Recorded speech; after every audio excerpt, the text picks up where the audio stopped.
강명길의 다시 듣는 한국 현대사.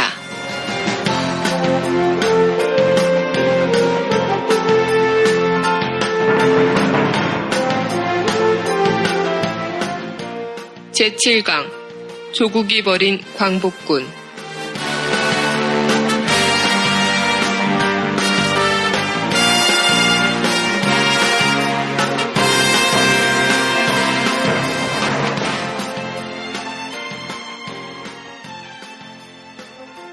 학생 여러분 안녕하세요. 일베를 감동시키는 교육방송 닥터강의 다시 듣는 한국현대사 아나운서 정혜림입니다.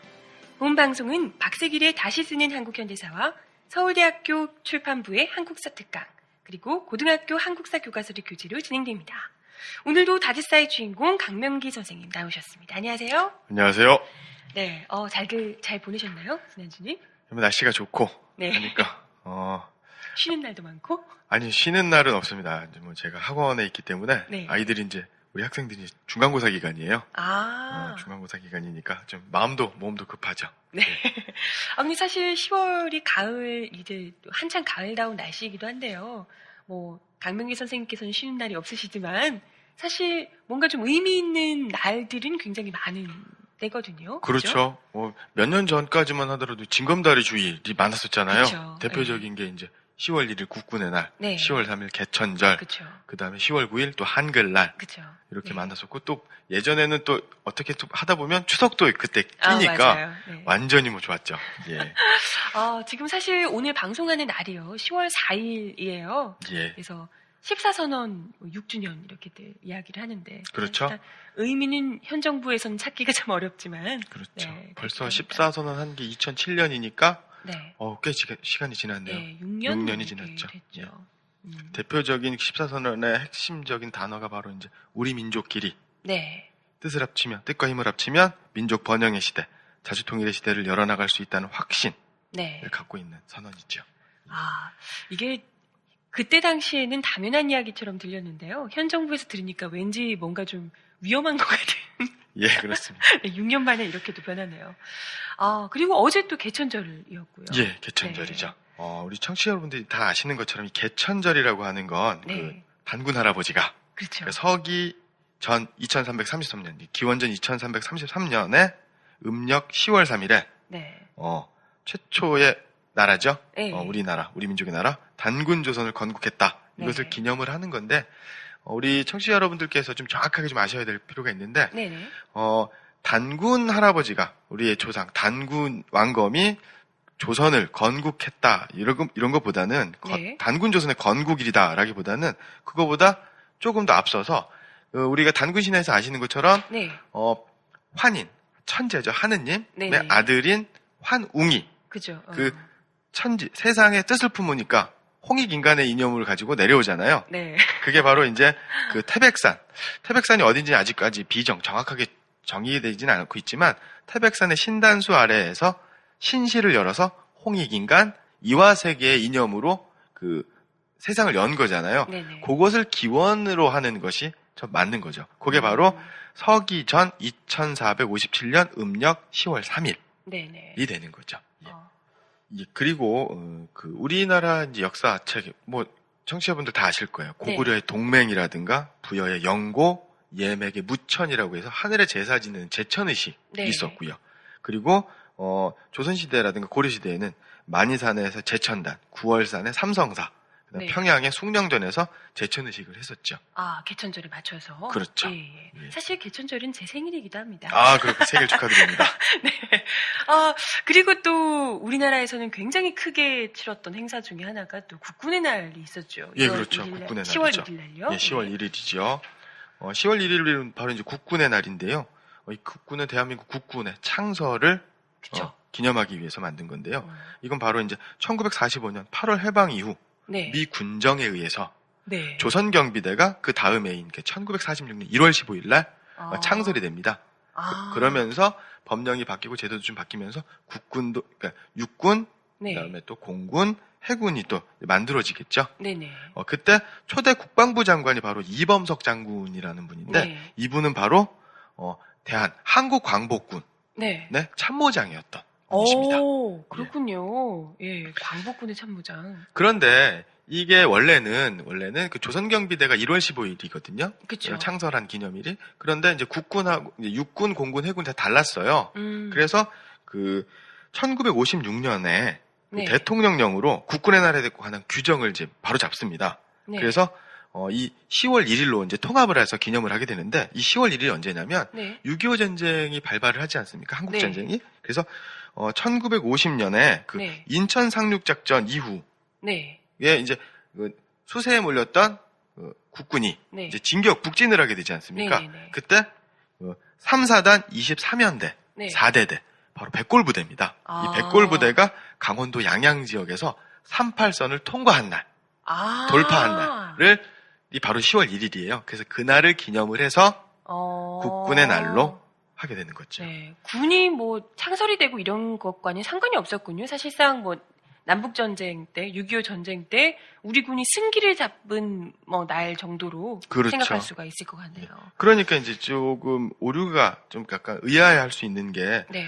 대한민국 정부 48년에 수립이 됐는데 네. 그 기념일은 50년 10월 1일로 정한 거예요. 그러니까 그러게요. 2년 3년에 이제 그 간격이 있는 거죠. 네. 그러니까 창설 주년하고 기념 행사의 주년이 일치하지 않는 좀 오류가 생기는 그러게요. 거죠. 굳이 그렇게 할 필요가 있었을까 하는 생각이 들기도 하는데요. 그렇죠.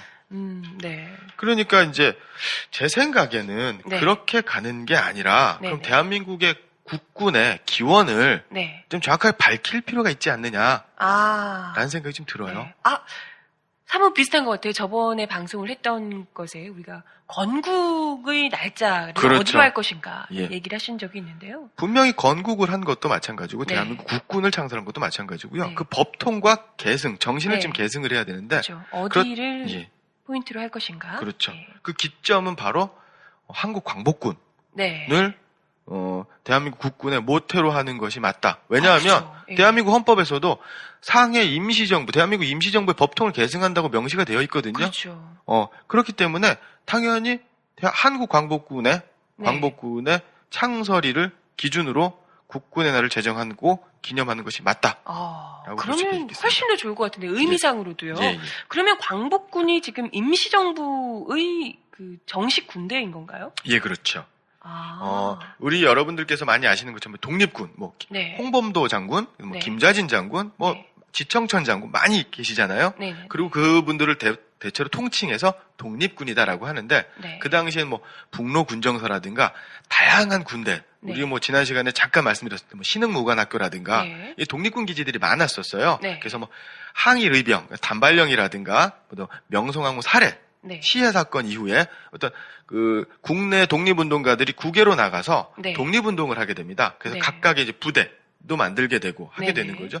그것들을 통칭해서 독립군이다라고 얘기를 하는 예, 거고, 예. 우리 독립운동을 했던 군대들을 모두 통칭해서 예, 그렇죠. 독립군이라고. 예.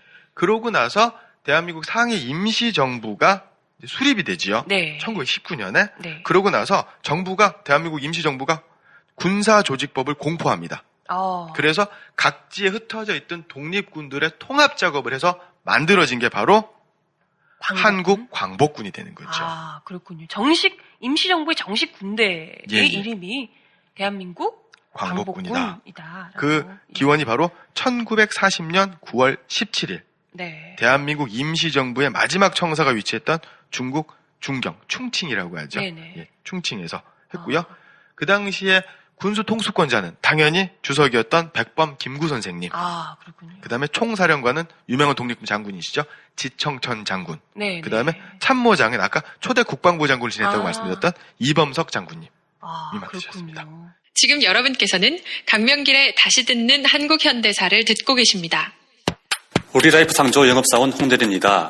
우리라이프 상조는 신설 상조회사입니다. 사장님께 팟캐스트 방송에 광고하자 했더니 진부 매치라 단합할지 모른다며 걱정이십니다. 그래서 영업사원인 제가 직접 나섰습니다. 제 돈으로 광고하고 우리라이프 상조를 알려드립니다. 저희는 신설 상조회사로 부실한 상조회사의 모범이 되기 위해 저희 같은 신선한 방송인 팟캐스트 방송을 선택했습니다. 더불어 함께 살아가고자 하는 우리라이프 상조 1600-3267 1600-3267 팟캐스트 방송과 함께하는 우리라이프 상조입니다.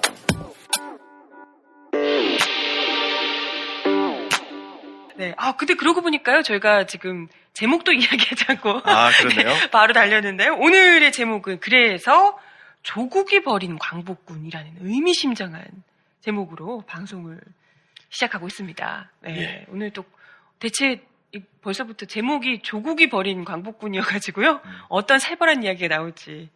네. 살벌하다기보다는 좀 안타깝고 네. 한탄할 수 있는 탄식할 만한 이야기가 좀 있는데요. 네. 먼저 그 얘기하기 전에 그러면 이제 1940년 9월 네. 17일 네. 이 제 생각에는 요 때를 바로 요 날을 국군의 날로 제정하는 것이 맞지 않느냐라는 판단이고요. 네. 이 독립군은요 여러 가지 일을 했습니다. 그 일제가 막바지에 이르렀기 때문에 그쵸. 굉장한 어떤 수탈, 그 다음에 전쟁을 네.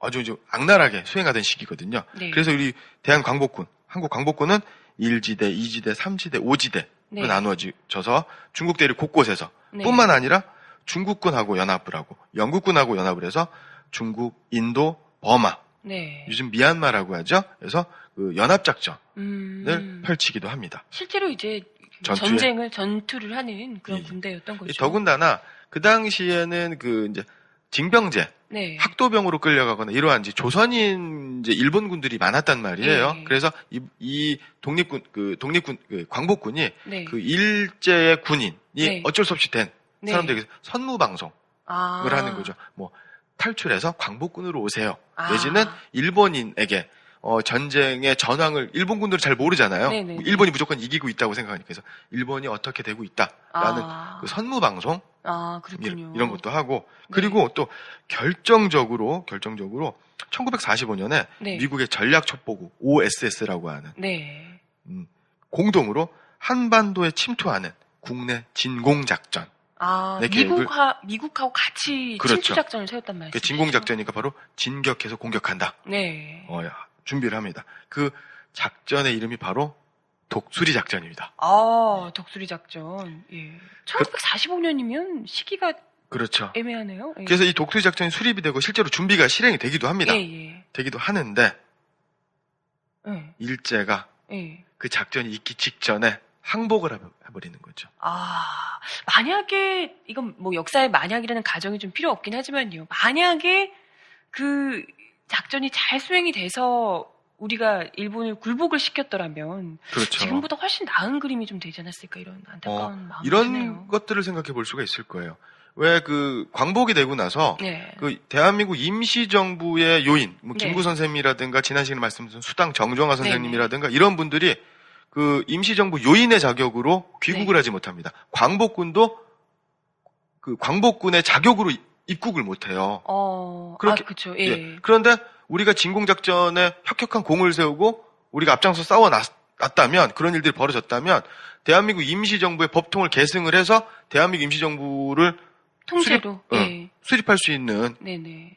계기가 됐을 뿐만 아니라 그죠. 미 군정으로 인해서 그러니까 북쪽은 소련군이, 네. 남쪽은 미군이 진주하게 되는 일도 막을 수가 있었겠죠. 예. 그렇게 되면 6.25 전쟁도 한국 전쟁도 네. 그 비극도 일어나지 않았을 수도 있지 않았을까. 네.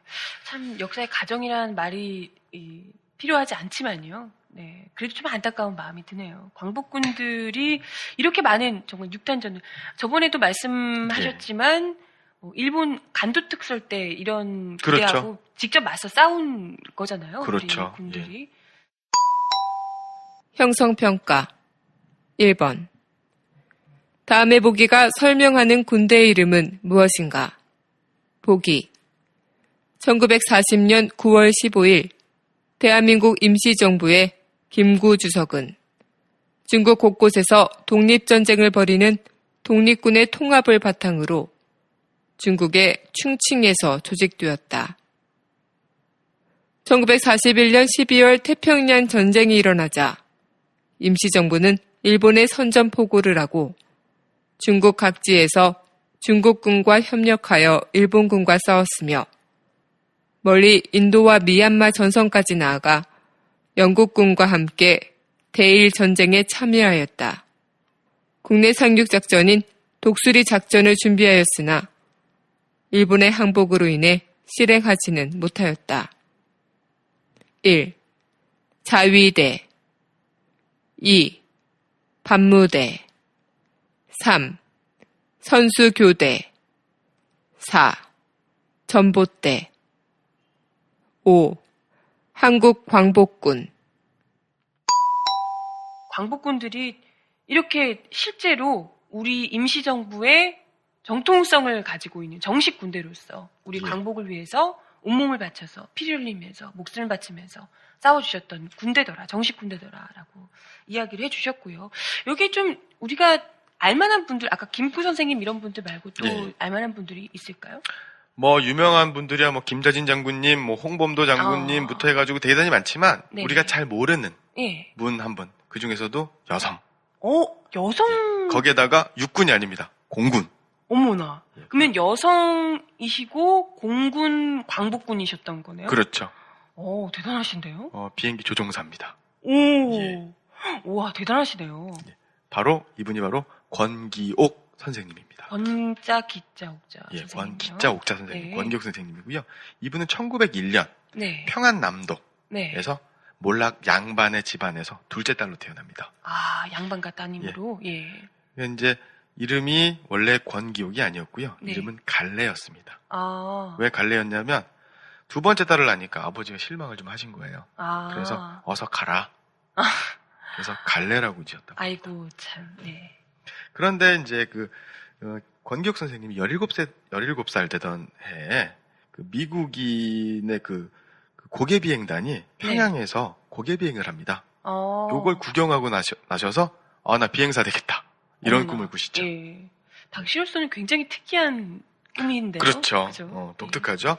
그런데 이제 이분이 그냥 비행사가 되겠다라는 꿈만 꾼 것이 아니라 조국 광복을 위해서 독립을 네. 위해서 여자의 몸으로 또 여학생의 몸으로 엄청난 투자행을 하시고 독립운동을 하시고 또 옥고도 치르시고 아주 그러신 분입니다. 네. 대표적인 게 바로 이분이 그 숭의학교 3학년 네. 그러니까 이제 18살 됐을 때 그 송죽결사대라는 비밀 결사단체를 가입하시게 돼요.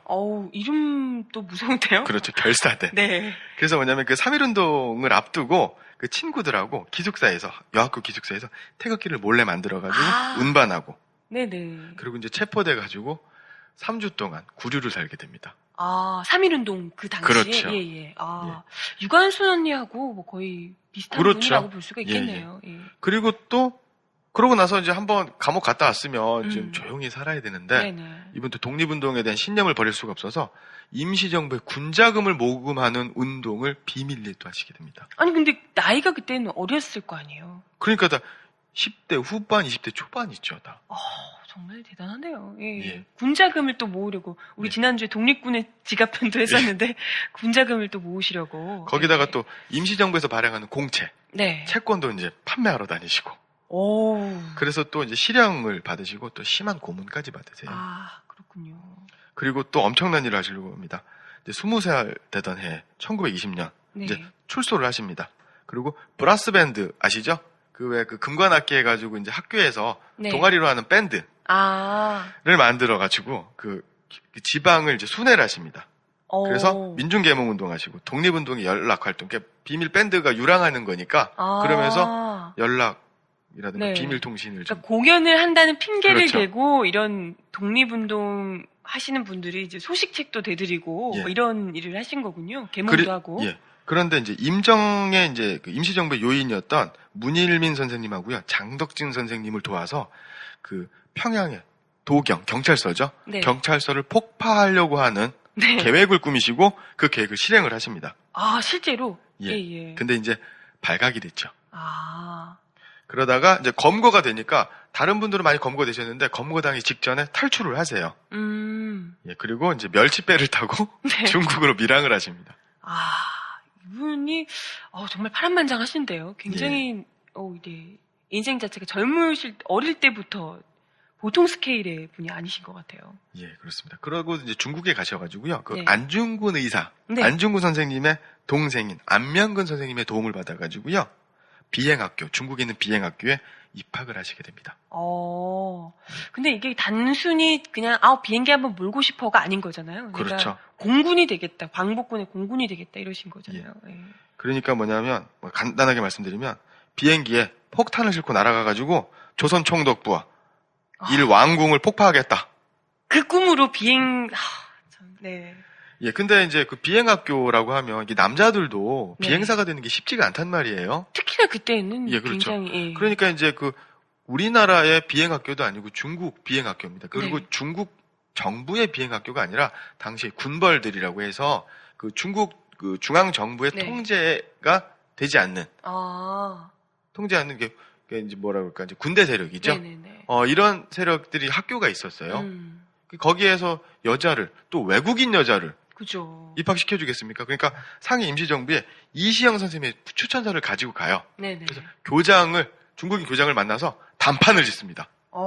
그래서 입학을 합니다. 야, 참, 보통이 아니시군요, 정말. 예. 거의 여장부 타입이시지 않았을까 하는 생각이 드네요. 그렇죠. 근데 그렇게 그 의지만 있었던 분이 아니라 네. 그 배우는 능력 아주 이런 말씀 드려야 되는지 모르겠지만 아주 똑똑하신 분이에요. 네네. 총명하신 분. 아, 그래서 그 운남 항공학교에 입학을 하셨는데 훈련 비행 9시간 만에 단독 비행을 허가받습니다. 보통 이제 조종사 교관이 같이 타잖아요. 네네. 근데 9시간 만에 단독 비행을 허가받을 정도로 아주 어우, 상당한 비상한 재능을 보이신 거죠. 야, 이게 똑똑하시기도 하고, 그 정도의 또 의지도 있으시고 하시는 분이니까 또, 그 정도가 낫군요. 예. 그런데 이 권기옥 선생님은 그 왜 도경을 폭파한다거나 예. 뭐 독립 공채를 판매한다거나 네네. 이런 일을 했기 때문에 일제로부터 지명수배가 되는 네, 인물이죠. 위험 인물이죠. 예. 빨간 줄 딱 그어져 있는. 근데 마침 그때 일제가 예. 운남학교에 권기옥 선생님이 있다라는 걸 알고 청부살인업자를 보냅니다. 그래서 권기옥을 사살해라. 어머, 정말 청부 살인업자를 보내요. 예. 잡아오라는 것도 아니고. 그래서 눈치를 채십니다. 어. 그래가지고 그때 당시에 그 조선 청년이었던 이영무 선생님, 장지일 선생님하고요. 네. 그 밀정, 자객이죠. 네. 이 살인 청부업자를 공동묘지로 유인합니다. 그리고 권총으로 처단하시죠. 이 보통 분이 아니세요. 아니 무슨 정말 스파이 영화 같은 걸 보는 것 같은 느낌인데요. 네. 예. 와. 그래서 뭐 여러 가지 일을 합니다. 그러고 나서 이렇게 하다가는 언제 빨리 나가서 일본군을 폭격하고 일황공 총독부를 폭격해야 되는데 네네. 너무 시간이 안 되는 거야. 시간이 네. 너무 촉박한 거야. 그래서 상해 임시정부로 돌아와서 교육을 네. 받은 다음에 돌아와서 임정의 어르신들한테 비행기 사주세요. 나 폭격할래요. 그런데 그 마음이야 알지만 네. 상해 임시정부가 돈이 어디 있습니까? 그죠. 거기도. 어제 지난 시간에도 말씀드렸지만 먹을 게 없어가지고 그렇죠. 중국 상인이 버린 배추 쪼가리로 네. 거기서 좀 많이 이제 권기옥 선생님이 실망을 좀 하세요. 어. 그러고 나서 다시 이제 그 항공학교, 그 중국 항공학교죠. 그런데 교관이라든가 이런 데서 좀 활동을 조금 하십니다. 네네. 그러다가 이제 결혼을 하시는데 결혼했을 때 시동생이 바로 이상화 선생님. 빼앗긴들에도 봄은 오는가. 네. 예. 이분의 그 형님인 그 이상정 선생님하고 결혼을 하십니다. 아, 그렇군요. 예. 거긴 다 집안들이, 뭐, 하긴, 끼리끼리 만나시게 돼 있으니까, 같은 뜻을 가지신 분들하고 또 이렇게 엮이게 되지 않을까 싶네요. 예, 그래서 비행기가 이제 없으니까 네. 중국 국민혁명군의 공군 비행사가 되십니다. 아, 예, 그러고 나서 실제로 1931년 만주 사변, 중일 전쟁하고 이제 그 일제가 만주를 네. 이제 만주를 이제 장악하게 되는, 네. 침략하게 되는데 요때 그 1932년에 비행기를 몰고 나가가지고 전투에 직접 참여하셔가지고요 일본인에게 폭격, 기총소사 그렇게 참전을 하십니다. 예. 이루고 싶었던 꿈을 그렇게 이루시군요. 한국에서는 일단 우리가 예, 예. 우리 임시정부에서 대줄 수 있는 것이 없었기 그렇죠. 때문에 중국에서 그래서 권기옥 선생님이 무공훈장을 그 중국의 국민혁명군으로부터 훈장까지 받게 되시고요. 이게 상당히 공을 많이 세우셨군요. 중국 안에서도. 예.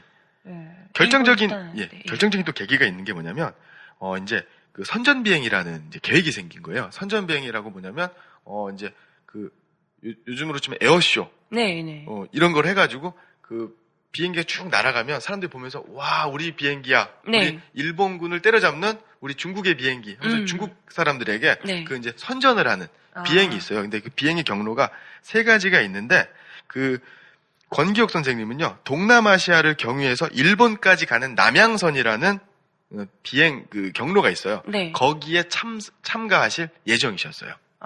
근데 그때 그럼 갔다가 돌아와야 되잖아요. 네네. 그때 권기옥 선생님은요 가서 마지막 순간에 일본 왕궁이 있는 일왕이 살고 있는 동경을 왕궁을 폭격하겠다.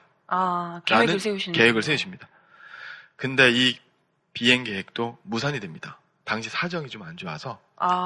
예. 계획까지 다 세우셨는데, 참, 네. 그래서 참 안타깝게 의지, 그다음에 네. 또 능력이 네. 되셨는데 기회가 안 돼서 안타깝게 음. 하셨던 분이고요. 그래서 광복 후에는 네. 이분이 바로 그 1945년 3월 임시정부 그 군무부, 요즘으로 치면 이제 국방부라고 하죠. 네. 임시의정원, 우리나라 현재로 치면 의회, 국회가 되겠죠. 네. 제출한 한국 광복군 건군 및 작전 계획 네. 해가지고 한국 광복군의 비행대를 편성하자. 그런 작전을 좀 수립을 하시고 그런 걸 계획을 구상을 하십니다. 네. 그러다가 아까도 말씀드렸지만 일제가 너무 빨리 항복을 하는 바람에 네네. 비행단, 그래서 총독부를 폭파하는, 공격하는, 공습하는 네. 계획은 이제 무산이 되었던 거고요. 그러고 나서 대한민국 공군의 창설에 중요한 역할을 하십니다. 예. 이분은 뭐 당연히 우리나라 공군의 창설에 거의 뭐 최고 뭐라고 해야 돼? 공군의 어머니 네네. 정도 되겠죠. 예. 공군 참모 뭐라고 하나요? 최고? 공군 참모총장? 네, 참모총장 이 정도는 해 주셔야 되는 거 아닌가? 그렇죠. 이런 예. 생각이 드네요. 그렇게 돼서 이제 우리나라 공군의 어떤 공군의 기틀을 닦는데, 터전을 닦는데 많은 네. 노력을 기울이시고요. 혁혁한 공원을 세우십니다. 네. 그리고 노년에는 가진 재산 전부를 네. 장학금으로 기부를 하시게 됩니다. 사실 또 한편으로는 우리가 이제 아까 본인이 그렇게 염원하셨던 비행기를 몰고 가서 일본에 이 폭탄을 투하하겠다. 그렇죠. 이 꿈이 있으셨지만 그게 못 이뤄서 너무 안타깝다 이렇게 생각을 하셨을지는 모르겠으나 예. 이런 분이 또 만약에 거기서 폭탄을 정말 투하를 하셨다면 그분은 그대로 죽은 목숨이신 거잖아요. 그렇죠. 네. 그래도 그나마 이렇게 그 광복 이후까지 살아 계셔서 우리 공군 기틀을 닦는데도 또 공을 세워주시고 우리 광복군의 정신을 또 계승해 주신 몇 안 되는 분들 중에 또 한 그렇죠. 분이시기 때문에 그것으로도 굉장히 좀 훌륭한 역할을 하셨다 이렇게 그래서 생각할 수가 있을 단순히 것 같아요. 이분이 여류공군 조종사, 네. 여류비행사, 네. 최초 여류비행사다라고 하는 여자이기 때문에 네. 최초다라는 게 아니라 남성 못지않게 오히려 네. 남자 광복군, 남자 독립군보다 더 용맹하게 네. 앞장서서 싸우셨던, 독립을 위해 헌신하셨던 분이다. 여성분이 이렇게 또 계셨다고 하니까 예. 느낌이 새롭네요. 2번. 다음은 병역 명문가에 대한 설명이다. 보기를 듣고 보기의 병역에 해당되는 것을 고르시오. 보기. 병역 명문가란 3대가 모두 현역 복무를 성실히 마친 가문을 뜻하며 대대로 병역을 명예롭게 이행한 가문이 국민으로부터 존경받고 긍지를 가질 수 있는 사회 분위기를 조성하기 위하여 병무청은 2004년부터 병역 명문가 찾기 및 선양 사업을 역점 사업으로 매년 추진해오고 있다. 병역 명문가의 선정은 1948년 8월 15일 대한민국 정부 수립 후 제정된 병역법에 의해 현역 복무를 마친 사람만을 대상으로 하고 있었으나 최근 그 예외도 인정되었다. 1. 대한독립의군부 2. 학도의용군 3. 동북인민혁명군 4. 한국광복군 5. 조선혁명군 아니 근데 아까 듣다 보니까 예. 이분이 우리나라 최초의 여성 비행사. 예, 그렇습니다. 근데 예전에 영화가 최초의 여성 비행사라고 해서 나왔던 예. 영화가 있었거든요. 예, 그 있습니다. 청년인가 하는 영화가 예, 그렇죠. 있었는데. 제가 좀 좋아하는 배우인데, 네. 장진영 씨, 예, 그다음에 이 고인물 김주혁 되신 씨, 분. 예. 가 이제 주연을 했었던 영화. 네, 그렇죠. 예, 청년은 바로 그 주인공이 바로 박경원 씨라고 하는 분인데, 예, 그랬던 예, 것 같아요. 박경원 씨의 개인 소유 비행기 이름이 청년, 푸른 제비란 뜻입니다. 네네. 근데 그분이 최초의 여류 비행사 아니었나요? 아닙니다. 거짓말입니다. 아, 그래요? 예, 권기옥 선생님이 바로 최초의 여류 비행사, 우리나라 최초의 여류 비행사가 예. 맞고요. 이분이 바로 국가보훈처라든가 이런 데 다 등재되어 있는 분입니다. 그리고 2003년에 그 이달에 독립유공자에 선정이 되셨던 분이기도 하고요. 네. 예. 그러면 그 청년에 나오는 분은 이 어떤 박경원 씨 분이에요? 같은 경우는 1901년에 태어나셔가지고 그러니까 그 권기혁 선생님하고 나이는 같습니다. 아, 나이는 같고 1933년 그러니까 33살에 이제 명을 달리한 비교적 이른 나이에 네네. 예, 비행기 사고로 이제 아. 죽게 되는 이 일이 벌어지죠. 그런데 이분은 박경원 씨는 친일행적이 그러면 이제 광복군이셨던 분과 달리 정반대의 예. 삶을 살았던 분이죠. 그런데 이분도 그럼 공군이셨던 건가요? 아니면 민간인입니다. 그래서 그래서 이 권기혁 선생님이 최초 여류비행사다. 네. 그러니까 박경원이 최초 여류비행사라고 얘기하는 거 이게 잘못된 거다라고 얘기했더니 민간인 최초 여류비행사다라고 이렇게 지금 발뺌을 하는 이런 게 있었습니다. 이 영화는요. 영화에 투자했었던 자본은 일본계 자본이 좀 투자가 됐었고요. 청년 영화 자체에. 예. 그리고 이 청년이라고 하는 비행기도 네. 사실은 그 고이즈미라고 하는 고이즈미 아시죠? 예, 유명한 그 예, 고미즈미. 야스쿠니 신사의 예. 그분? 네. 그분의 할아버지입니다. 예, 고이즈미라고 한 당시 최신부 장관이 예. 박경원이 그 일본 군대 비행기를 불화받을 수 있도록 네. 힘을 쓰고 그 다음에 또 수리비라든가 유지비까지도 받게 해주는데 공을 세웁니다. 아니 왜 뭐 관계가 있는 분인가요? 둘이? 고이즈미 총리의 할아버지하고 연문설이 있었던 사람입니다. 예. 애인이었군요. 그렇죠. 이 고이즈미 마타지로라고 하는 사람이 바로 이제 고이즈미 전범으로 유명하죠. 예. 전 총리의 이제 할아버지인데요. 네. 이 사람을 소개한 글에 이런 내용이 있습니다. 고이즈미는 난폭한 남자들을 부려 건축업을 경영하고 있어 그 자신도 온몸에 먹물을 뿌린 듯 모양새를 갖추지 못한 장관인데다가 누구 못지않게 여자를 좋아했다. 그의 부인은 화류계 출신이었지만 결혼 후에도 그의 주변에는 여자들이 따라다녔다. 그래서 이제 야쿠자 출신이었다. 그런 출신의 장관까지 지낸 사람이다. 얘기되고 있고요. 예. 특히 이제 그 박경원 씨, 네. 이 청년의 주인공의 그 친일행각 그 대표적인 게 있습니다. 뭐냐면 그 만주국이 건국이 되지 않습니까? 네네. 그래서 만주국의 건국을 승인하는 기념하는 일만 친선 황군임은 일만 연락 비행. 네. 이라는 기념 비행이 있어요. 그러니까 일본 동경에서 만주까지 가는 거예요. 기념하는 의미에서 만주국을 세운 기념으로. 근데 요 비행 자체는 남자였어요. 남자 비행사를 보내기로 한 거예요.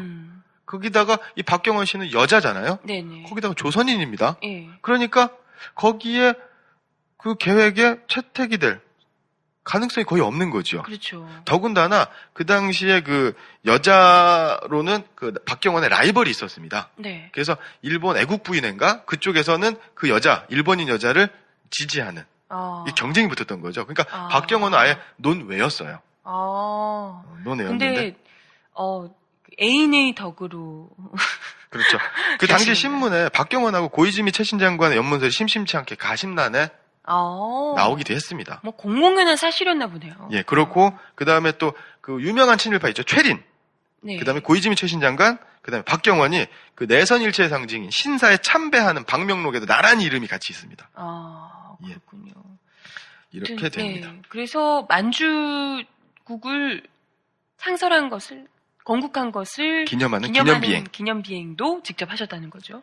예, 합니다. 그런데 요때가 아주 시점이 되게 중요한 거예요. 네. 그 만주사변이 바로 1931년 9월에 일어나게 되고요. 네. 그 다음에 1932년 1월에 이봉창 의사가 네. 일왕의 마차에다 폭탄을 던지죠. 그렇죠. 암살 미수가 네네. 되죠. 그리고 나서 4월 29일 상해 홍커우 공원에서 윤봉길 선생님께서 일본의 천황생일 기념, 그 다음에 또 상해사변 네. 기념 승전 축하 기념식장에서 폭탄을 던지죠. 그렇죠. 그래서 조선인의 독립운동의 기운이 어느 때보다 높았던 시기입니다. 네.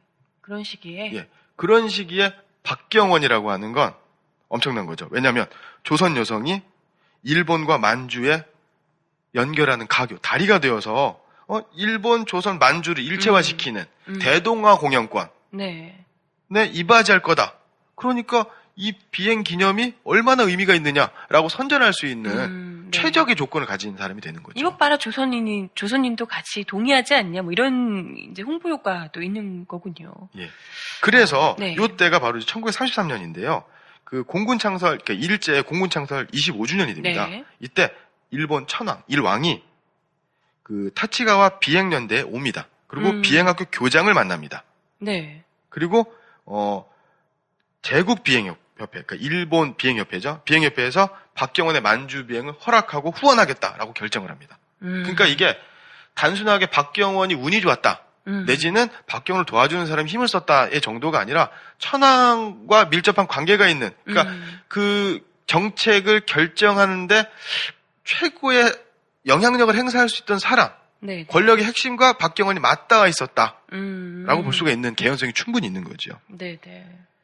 아무튼 뭐 그렇게 해서 최초의 여류 비행사라고 알려져 있었지만 사실은 친일파.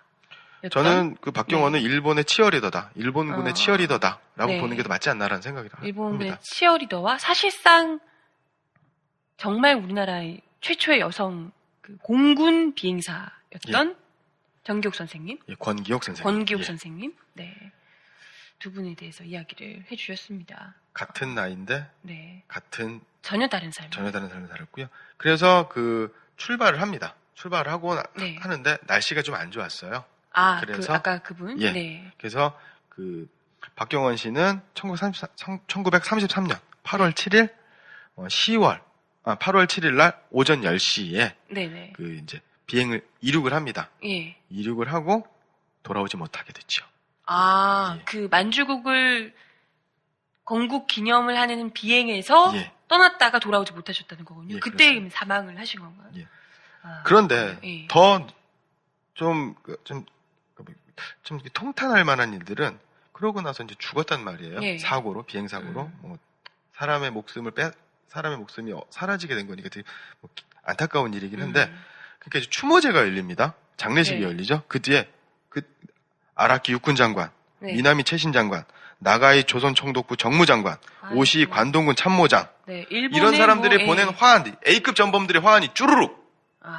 어떤 인물이었는가를 드러내주는 모습이네요. 이 사람이. 그리고 어떤 그 인물이었나. 추도록이 예. 만들어지게 되는데, 추도록의 내용이 이런 내용이 있습니다. 항공계의 진보를 위해서, 일본, 조선, 만주의 친선을 위해서 희생의 귀감이 된 것을 후세에 영원히 일깨워주고자 한다고 일본인들이 이렇게 얘기를 했어요. 네. 일본인들이 뭐 굉장히 슬퍼하고 또 아끼고 했던 분이라면 어떤 분인지 대충 감이 오죠. 그리고 몇십 년 전에 1983년입니다. 네. 8월 7일 이제 그 50년 추모제가 예. 50주년 추모제가 되는데요. 일장기를 손에 쥔 박경원의 그 영정 사진이 딱 있고요. 거기에 누가 있냐면 주일 한국 대사, 일본 외무장관, 네. 운수장관 등의 화환이 있었고요. 예. 거기에 또 누가 있었냐면 일한 우호회 회장, 차미에 의원 미나모토. 이 차미에 의원 미나모토는요 A급 전범입니다. 아. 이 사람이 바로 가미카제 작전, 가미카제 특공대의 계획을 수립한 사람이에요. 아, 그렇군요. 예. 뭐 제대로 친일파였던 분이라고 볼 수가 있겠네요, 박경원 씨. A급 전범의 여신이다. 네네. 뭐 A급 전범들의 거의 이제 인형 노름, 치어리더 이렇게 이야기를 해주셨는데요. 그리고 네. 또 이래서 친일 행적에 대한 논란이 있으니까 어떤 얘기를 하냐면 사람들이 그래도 박경원은 창씨개명하지 않지 않았냐. 또. 그럽니다. 그래서 다시 한번 말씀드리는데요. 그 창씨개명을 공식적으로 이제 강요하기 시작한 거는요. 1940년 2월이에요. 네. 그 전에 창씨개명 한 사람들은요. 자발적으로 한 거고요. 네. 그러니까 박경원이 죽은 지 7년 후에 네. 창씨개명이 공식적으로 시행이 된 거죠. 네. 그렇군요. 그러니까 창씨개명 한 거 안 한 거는 친일이냐 그때는 아니냐랑 상관이 없는 거예요. 그리고 저번에도 이야기하셨지만 너무 심하게 친일을 하신 분들 같은 경우에는 뭐 누가 봐도 이름을 바꾸든 안 바꾸든 다들 알고 있는 예. 친일파 같은 경우에는 굳이 창씨개명을 하라는 이야기 자체를 하지도 않았다 이야기를 하셨죠. 그렇죠. 네, 아무튼 뭐 두 분의 여성 여류 비행사 하지만 너무나도 정반대의 삶을 사셨던 두 분의 이야기를 들어봤습니다. 뭐, 네. 이제 광복군 이야기를 하면서 이렇게 여류 비행사 두 분에 대한 이야기도 드렸었는데요. 사실 광복군들 같은 경우에는 아까 이런 말도 안 되는 친일을 해가면서 정말 떵떵거리며 비행기도 그냥 오빠가 사주고 그렇죠. 이렇게 하는 분이 계시는데요. 저도 그런 오빠가 있었으면 좋겠습니다. 전혀 다르게 그것도 본인이 개인적으로 비행을 하고 싶다 이런 게 아니라 예. 우리 조국 독립을 위해서 내가 목숨 걸고 일본에 폭탄을 투하하겠다라는 이 이제 결심을 가지고 뭐 비행기를 사고 싶다 했으나 그마저도 사실 쉽지 않았던 그래서 그렇죠. 어쩔 수 없이 일본을 공격하기 위해서 중국 군대에 예. 들어가야 했던 이런 이제 광복군들의 거의 뭐 피말리는 그리고 안타까운 사연들이 굉장히 많은데요. 그럼에도 불구하고 그 열악한 상황 환경에서도 이 정말 조국 독립을 위해서 애쓰셨던 분들이 바로 우리 광복군들이 아니었나 이런 생각을 합니다. 정말로 영화와 같은 삶을 사셨던 분이죠. 네네. 예.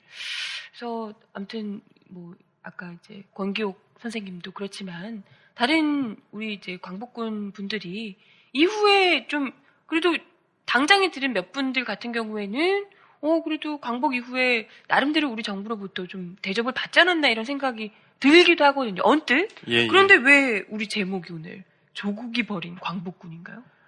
예, 지금 현재 광복군으로 네. 이제 생존해 계시는 그 네. 어르신들께서는 51분이 생존해 계세요. 51분 예. 정도가 지금 살아계시네요. 지금 광복군들이 아니면 또 우리 독립유공자분들, 네. 어르신들이 그러면 또 그의 가족들이 그죠. 어떻게 생활하고 계시는지는 잘 아실 거예요. 근데 그 네. 예를 들어 드리면 얼마 전에 그 독립운동가 이병호 선생님이 좀 돌아가신 일이 있었는데 재작년에 네. 그분이 그 서대문 형무소에 수감되셨기 때문에 이렇게 장례식을 서대문 형무소 독립문 아. 앞에 거기서 이제 예. 하시게 되는데 이분은 뭐 간단하게 말씀드리면 개성역사연구회라는 네. 그 역사 연구 모임을 통해서 민족의식을 고취하는 네네. 학술 토론해가지고 독립사상을 고취하는 이런 항일 투쟁을 하셨던 분인데 네. 돌아가셨어요. 예. 돌아가셨는데 마지막에 이제 말년에 암투병으로 이제 돌아가셨습니다. 아, 그렇군요. 그런데 이제 장례 비용이라든가 여러 가지 빚을 졌는데 빚이 1,000만 원 정도가 있었어요. 아, 그런데 이제 그 조의금 네. 같은 독립운동했던 동지들, 네. 어르신들, 그다음에 또 유가족들 이렇게 모았는데 집이 가난하니까 예. 어르신들도 돈이 다 없으니까 비슷하셨겠죠. 500만 원 정도가 이제 모인 거예요. 아, 근데 1,000만 원이 예. 필요한데 500만 원 그 정도. 500만 원이 이제 부족한 거죠. 500만 원 네. 정도가. 사실 500만 원이면 그게 참. 이게 많다면 많은 돈이지만 예. 이 적다면 좀 이렇게 너무 예. 그런데요. 안타까운데요. 그게 예. 너무 하니까 또 이분이 1990년에 건국훈장 애족장까지 받은 대통령 표창까지 받으신 분이에요. 86년에는. 아니, 근데 그런 분인데 이렇게까지 돈이 없단 말씀이세요? 그러니까요. 그래가지고 그 청와대 대한민국 예. 정부에다가 탄원서를 냅니다. 아. 너무 안 됐으니까 좀 돈을 도와줘라. 좀, 예. 어? 장례라도 치를, 그렇죠. 이게 뭐 먹고 살자고 이런 게 아니고 장례라도 예. 치를 수 있게. 그랬더니 이제 이명박 대통령께서 네. 조의금을 보내십니다. 비서관을 통해서. 조의금을, 웬일이래요? 네, 예. 조의금을 보내셨어요. 10만 원 보내십니다. 10만 원을 보냈어요. 조의금으로. 우리 국가에서 지정한 독립유공자 분께서 예. 정말 없이 살다가 정말 힘들게 어렵게 사시다가 암투병 끝에 돌아가시게 됐는데 그분께 조의금으로 10만 원을. 아니, 친한 친구. 보통 이제 친한 친구 이래도 10만 원은 아니지 않을까요? 제가 곧 있으면은 저랑 친한 네. 저보다 2살 많은 형님이 네. 늦둥이가 아니라 결혼을 늦게 해가지고 네. 아들을 쌍둥이를 낳았어요. 네네. 이제 좀 저도 뭐 형편이 넉넉진 않지만 그래도 친한 형님이고 해서 금반지를 도울이고 하면, 예, 네. 예. 금반지 요새 금값이 좀 예전에 비쌌다가 좀 조금 싸져가지고 그것도 한 거의 20만 원 가까이 하지 예, 않습니까? 그쵸. 제가 넉넉한 살림은 아니지만 네. 대통령보다는 넉넉하진 않잖아요, 제가. 그렇죠.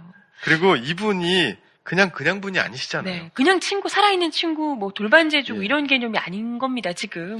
그런데 더 화가 나는 건 네. 뭐냐면 바로 그 일이 있었던 네. 바로 그 시기에 네. 2011년 재작년입니다. 네. 재작년에 여러분들 상암 월드컵 경기장 아시죠? 네네. 상암 월드컵 경기장에서 그 주변에 아파트 단지가 있단 말이에요. 거기 네. 그 아파트 단지 개발 공사를 하는데 그 땅에서 그 일본군 장교들의 숙소 관사 유적이 지금 발굴이 돼요.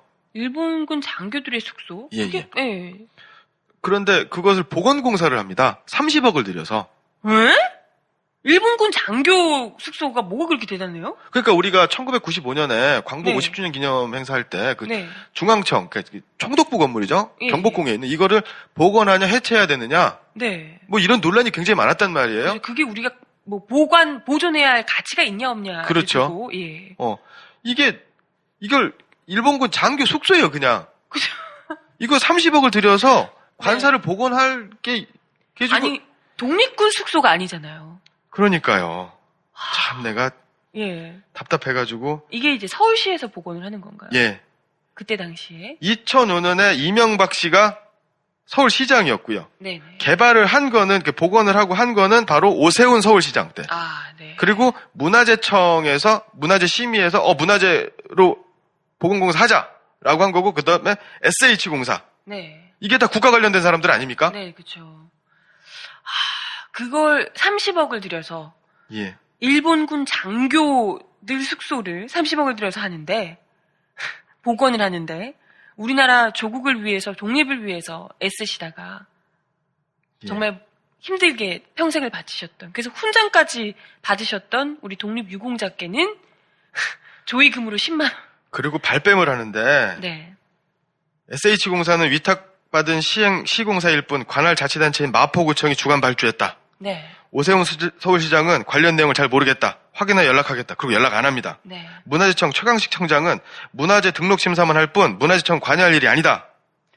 아니 무슨 정부가 이래요? 아니 이게 상암동 그 근린공원에다가 일본 역사문화공원을 조성한 거지 이게 뭡니까? 그러게 말입니다. 이게 아니 우리 독립군들을 위한 뭐 독립군 숙소였다 이러면 충분히 돈을 얼마든 주고서라도 이걸 보존하고 복원하고 할 가치가 있죠. 더욱이 기막힌 거는 당시 문화재위원회는 그 이만여 국사편찬위원회 위원장, 김윤수 국립현대미술관장, 이건용 한국예술종합학교 총장, 권영민 서울대학교 국문과 교수, 서중석 성균관대 사학과 교수, 김정동 모건대 교수 학계를 대표하는 14명의 학자들이 네. 그 심의에 참석했다는 거예요.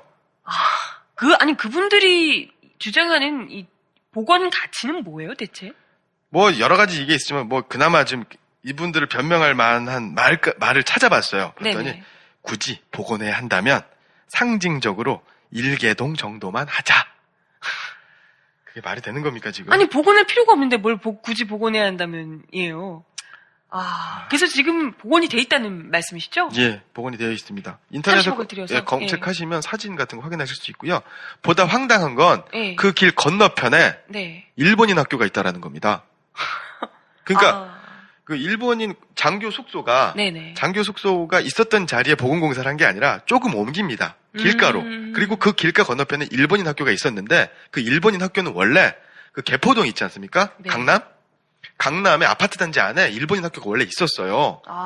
그게 그 상암동 쪽으로 이전을 합니다. 그거에 맞춰가지고 그 길 건너편에 일본군 장교 숙소를 보건공사를 하게 된 거죠. 이걸 보면 대체 일본인 학생들이 무슨 생각을 할까요? 그러니까 지나다니면서 일본인 선생님들이 학생들이 선생님 저건 뭐예요? 우리나라 옛날 시골 건물 같은데? 이게 말이야 우리 자랑스러운 조상님들이 조선을 조선을 통치하기 위해서 조선인들을 개화시키고 근대화시키기 위해서 장교들이 머물던 숙소란다. 박수 한번 칠까? 이러지 않겠습니까? 그렇죠. 척식학교네요. 척식학교 완전. 네. 내가 진짜 그러네요. 참 아니 근데 정작 우리 독립군들은 광복군들, 독립군들에 대한 대우는 이렇게까지 거의 뭐 다들 최저생계비도 겨우 유지할 정도로 이런 분들이 굉장히 많고 아직까지도 정말 어렵게 그 자손분들도 그렇고 힘들게 어렵게 훈장 하나 덜렁 던져주고 이렇게 하는 경우가 굉장히 많다고 하던데 정작 써야 할 곳에 돈을 쓰지 않고 이런 말도 안 되는 그것도 무슨 총독부 건물이라면 그래 우리가 이제 과오를 오래 새겨두자라고라도 해석을 그렇죠. 한다 치더라도 아니 한낱 일본군 장교 숙소를 뭐하러 대체 30억이나 들여서 복원한단 말입니까? 이게 우리가 30억을 들여서 네. 일본의 왜곡된 역사 인식을 일본인 학생들에게 현장 학습시켜주는 거 아닙니까? 그렇죠. 그건 뭐 일본인 학생들뿐만 아니라 우리 학생들도 이걸 지켜보면서 이게 대단한 건가? 이렇게 생각할까봐 너무나도 두렵습니다. 이걸 좀 당연하다는 듯이 받아들이고 있는 우리 정부도 우리 조국을 위해서 목숨을 걸고 예. 피를 흘리면서 싸우셨던 분들에게 정말 후손된 도리로서 정말 죄송스러움에 얼굴을 들 수가 없겠네요. 정말. 네. 여러분들 다 아시는 그 일본의 그 마지막 총독 아베 네. 노부유키 네. 귀태 관련해서 여러분들 잘 알고 계실 텐데 이분이 이 사람이 아베 노부유키가 이런 얘기를 했잖아요. 조선인은 서로 이간질하며 노예적 삶을 살 것이다. 네. 실로 조선은 위대하고 찬란했지만 현재 조선은 결국 일본 식민교육의 노예로 전락했다. 그리고 나 아베 유키는 다시 돌아올 것이다. 이런 말을 하고 돌아왔네요. 떠나지 않습니까? 다시 돌아왔네요. 3번. 다음에 보기에 땡땡땡에 들어갈 내용으로 알맞은 말을 고르시오. 이봉창, 윤봉길 의사 의거가 일어난 이듬해인 1933년 조선 민중을 제국주의 전쟁에 동원하고 일본, 조선, 만주의 일체화를 강조하기 위하여 1만 진선 황군 위문, 1만 연락 비행이 추진되었다. 이때 일본인 비행사를 제치고 조선인 비행사 박경원이 선정됐는데 박경원 소유의 군용 비행기의 이름 청연의 뜻으로 알맞은 것을 고르시오. 1. 푸른 거탑 2. 던파푸른 3. 저 푸른 초원 위에 4. 푸른 하늘 5. 푸른 제비 일본인들이 그렇게 생각하는 것은 또 어쩔 수 없는 부분이 있다고 봐요. 자기들이 과거를 잘못을 어떻게든 덮으려고 할 테니까요. 하지만 중요한 건 대한민국 국민인 그로부터 피해자의 입장에 있었던 우리 국민들이 어떻게 생각을 하느냐가 정말 중요한 것 아니겠어요? 그렇죠. 우리 독립을 위해서 정말 목숨 걸고 싸우셨던 분들이 길이고 그리고 일제 저런 만행에 대해서 엄중하게 이건 단죄를 하고 사과를 받아내고 그럴 필요가 분명하게 있는 겁니다. 예, 맞습니다. 근데 한국인이면서 어떻게 일본인의 편에서 일본을 더 이렇게 세워주는 일에 돈을 쓰고 우리 자국 광복군들, 진정한 우리 군의 뿌리라고 할 수 있는 광복군을 이렇게 버리고 내버려두는 것인지 모르겠습니다. 도저히. 네. 아무튼 오늘 강의도 일게 해주셨는데 좀 간단하게 정리를 좀 해주실까요? 예. 사람이 다른 생명체와 다른 것은 바로 과거를 기억한다는 거죠. 네. 과거를 기억하는 것, 과거에 대한 성찰, 반성을 하는 것, 그것이 바로 인간 존재의 핵심이 아닐까라는 네. 생각이 듭니다. 과거를 성찰하고 과오를 바로잡는 것, 네. 지금부터라도 시작해야겠습니다. 네. 오늘 닥터강의 다시 듣는 한국현대사 7번째 강의 조국이 버린 광복군 함께 하셨습니다. 오늘도 좋은 말씀 감사합니다. 고맙습니다. 네.